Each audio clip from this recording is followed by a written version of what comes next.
ಬಂದಿರತಕ್ಕಂತ ಸುದ್ದಿ. ಈ ಒಂದು ಸುದ್ದಿಯನ್ನ ಕೇಳಿದರೆ ಎಲ್ಲರೂ ಕೂಡ ಶಾಕ್ ಆಗ್ತೀರಾ. ಏನಪ್ಪಾ ಅಂತಂದ್ರೆ ಚಾಲೆಂಜಿಂಗ್ ಸ್ಟಾರ್ ದರ್ಶನ್ ಅವರನ್ನ ಪೊಲೀಸರು ಅರೆಸ್ಟ್ ಮಾಡಿದ್ದಾರೆ. ಇದೀಗ ಬರ್ತಿರ್ತಕ್ಕಂಥ ಸುದ್ದಿ ಇದು. ಏನಪ್ಪಾ ಅಂತಂದ್ರೆ ಯಾಕಾಗಿ ಅರೆಸ್ಟ್ ಮಾಡಿದ್ದಾರೆ ಅಂದ್ರೆ ಒಂದು ಕೊಲೆಯ ಆರೋಪದ ಮೇಲೆ ಚಾಲೆಂಜಿಂಗ್ ಸ್ಟಾರ್ ದರ್ಶನ್ ಅವರನ್ನ ಕಾಮಾಕ್ಷಿ ಪಾಳ್ಯದ ಪೊಲೀಸರು ಅರೆಸ್ಟ್ ಮಾಡಿದ್ದಾರೆ.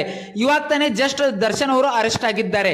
ಯಾಕಾಗಿ ಅರೆಸ್ಟ್ ಆಗಿದ್ದಾರೆ ಅಂದರೆ ದರ್ಶನ್ ಅವರು ಒಂದು ಕೊಲೆಯ ಪ್ರಕರಣದಲ್ಲಿ ಅವರನ್ನ ಅರೆಸ್ಟ್ ಮಾಡಿದ್ದಾರೆ.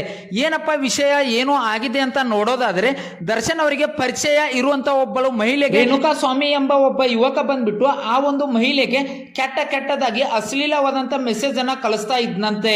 ಹಾಗಾಗಿ ದರ್ಶನ್ ಅವರ ಹತ್ತಿರ ಆ ಮಹಿಳೆ ಬಂದ್ಬಿಟ್ಟು ನನಗೆ ಈ ತರ ಮೆಸೇಜ್ ಅನ್ನ ಕಳಿಸ್ತಾ ಇದ್ದಾನೆ ಈ ಹುಡುಗ ಅಂತ ಹೇಳ್ಬಿಟ್ಟು ಒಂದು ದೂರನ್ನ ಹೇಳಿಕೊಂಡಿದ್ರಂತೆ. ಹಾಗಾಗಿ ಸ್ನೇಹಿತರೆ, ದರ್ಶನ್ ಅವರು ಆ ರೇಣುಕಾ ಸ್ವಾಮಿ ಎಂಬುವಂತ ಆ ಯುವಕನಿಗೆ ಮೆಸೇಜ್ ಮಾಡಿ ಕರೆಸ್ಕೊಂಡಿದ್ರಂತೆ. ಆ ಹುಡುಗನಿಗೆ ಯಾಕಪ್ಪ ಹೀಗೆ ಮಾಡ್ತಾ ಇದ್ದಿ ಅಂತ ಕೇಳಿದ್ರಂತೆ. ಆ ಟೈಮ್ನಲ್ಲಿ ದರ್ಶನ್ ಅವರ ಬೌನ್ಸರ್ಸ್ ಬಂದ್ಬಿಟ್ಟು ಆ ಒಂದು ಯುವಕನ ಮೇಲೆ ರೇಣುಕಾ ಸ್ವಾಮಿ ಎಂಬಂತ ಆ ಯುವಕನ ಮೇಲೆ ಹಲ್ಲೆಯನ್ನ ಮಾಡಿದ್ದಾರಂತೆ. ಆ ಟೈಮ್ನಲ್ಲಿ ಸ್ನೇಹಿತರೆ, ಆ ಹುಡುಗನ ಮರ್ಮಾಂಗಕ್ಕೆ ಏನೋ ಒದ್ದಿದ್ದಾರಂತೆ ಬೌನ್ಸರ್ಸ್. ಚಾಲೆಂಜಿಂಗ್ ಸ್ಟಾರ್ ದರ್ಶನ್ ಅವರ ಬೌನ್ಸರ್ಸ್ ಒದ್ದಿದ್ದಾರಂತೆ. ಹಾಗಾಗಿ ಸ್ನೇಹಿತರೆ, ಆ ಟೈಮ್ನಲ್ಲಿ ಆ ಹುಡುಗ ಬಂದ್ಬಿಟ್ಟು ಮರಣವನ್ನ ಹೊಂದಿದ್ದಾನಂತೆ. ಈ ಒಂದು ಘಟನೆಯಿಂದಾಗಿ ಕಾಮಾಕ್ಷಿ ಪಾಳ್ಯದ ಪೊಲೀಸರು ಚಾಲೆಂಜಿಂಗ್ ಸ್ಟಾರ್ ದರ್ಶನ್ ಅವರನ್ನ ಇವಾಗ ಅರೆಸ್ಟ್ ಮಾಡಿದ್ದಾರೆ. ಸ್ನೇಹಿತರೆ, ಇನ್ನೂ ಹೆಚ್ಚಿನ ಇದರ ಒಂದು ಮಾಹಿತಿ ಇನ್ನೂ ಕೂಡ ಗೊತ್ತಾಗಿಲ್ಲ, ಏನಾಗಿದೆ ಏನು ಅಂತ ಹೇಳ್ಬಿಟ್ಟು ಕ್ಲಿಯರ್ ಆಗಿ ಜಸ್ಟ್ ಒಂದು ಆರೋಪದ ಮೇಲೆ ಅಷ್ಟೇ ದರ್ಶನ್ ಅವರನ್ನ ಅರೆಸ್ಟ್ ಮಾಡಿ ಕರೆದುಕೊಂಡು ಹೋಗಿದ್ದಾರಂತೆ.